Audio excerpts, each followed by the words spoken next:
dahil sa mga nakaraang board ng MWSS. Matagal nang sinasabi sa kanila na magkakaroon ng kakulangan ng tubig.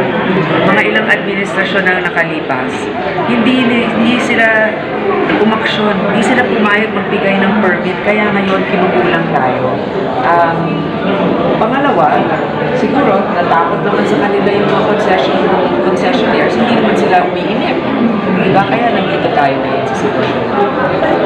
Ma'am, yung mga gumawa po noong 1997 contract, hindi kayo na yung since we would say onerous is the better. Sa tingin ko, nasa DOJ yan at sa korte na magdidesisyon. Pero nakikita naman natin kasi nung nagkaroon ng kontrata ng 1997, talagang ang natin ang problema sa kakulangan ng tubig.